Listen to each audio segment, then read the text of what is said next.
So welcome back to the Beast Game Podcast, and this is a review for The Death of Superman, which is a Warner Brothers animated film. The directors are Jake Costarina and Sam Liu. The writers are Peter Tomasi, Jerry Siegel, and a whole bunch of other people. And it stars Jerry O'Connell, Rebecca will remain, and Rainn Wilson. And the synopsis is pretty simple. Superman battles against an insurmountable foe named Doomsday.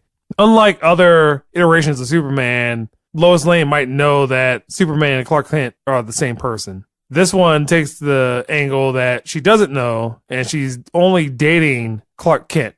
She likes Superman, but she's not all googly-eyed about Superman. Clark Kent is very reserved. He doesn't offer up a lot of information about himself, but she's been in a relationship with him for a year, and she wants to have a relationship be a little bit more robust. And then he says that his parents are coming to town. He wants to introduce her to his parents, and that's kind of where we'll stop. And Matt, what is your view on The Death of Superman? This is what Batman versus Superman should have been, period. Even if they went in there without introducing any of these characters, at least with this movie, the Justice League is already together. And it's the whole complement of the Justice League. And it does kind of play off of some of the stuff in the Justice League movie and Batman v Superman. But go ahead. Felt the seriousness of the actual enemy. I mean, he killed people, man. Like, yeah. He goes through destroying everybody. Nobody's safe. You don't care if you're a guy or a girl. You don't just get, oh, well, the car blew up. No, I'm tearing this dude's face off. I'm breaking this dude's arm. I'm ripping it off. It was like he was a bear. He went from the Atlanteans to the land people just on a path of destruction. He was like an equal opportunity murderer. I mean, it didn't matter. They could be supernatural. They could have superpowers. It could be guy or girl. I mean, he was the epitome of EO killing. I've seen a couple DC cartoons, but this one I was actually impressed. I was like, oh, that's how it was in the comic book.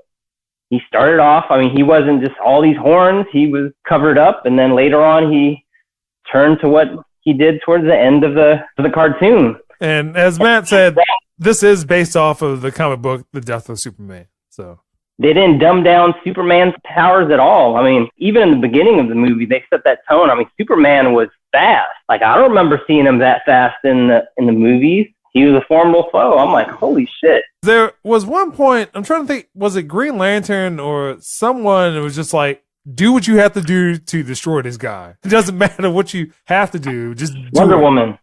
Yeah, he did his job. He was Superman.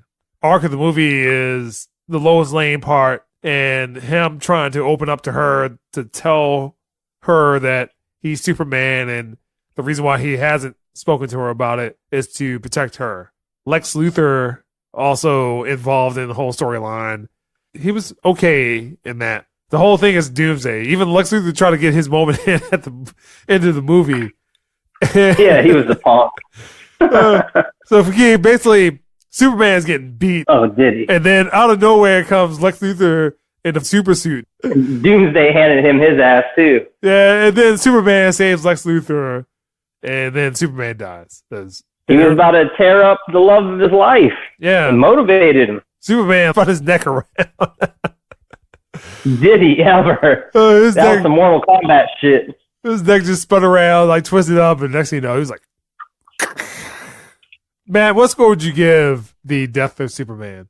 Really liked the movie. I felt it was kind of quick, the movie, but too long drawn out. Yeah, it's like an hour and 20 minutes. Doomsday was actually Doomsday. He wasn't like a Sonic the Hedgehog character where things go up in smoke. Nope. Blood, guts, faces, arms.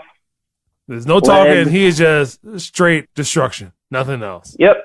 There was that one kid that went back for his Game Boy. It's like, Superman's like, you fool. Thank you, Superman.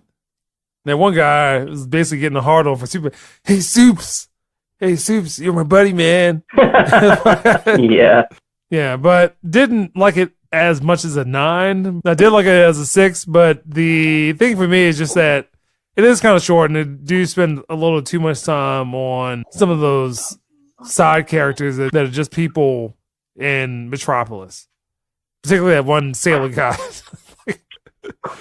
He spent too much time with him, and like how much people love Superman, which it can't be understated. Other than some of the Batman Bad Blood ones, like this one was pretty good, and it is probably better than Justice League, and also definitely better than Batman v Superman. That's Beast Game Podcast.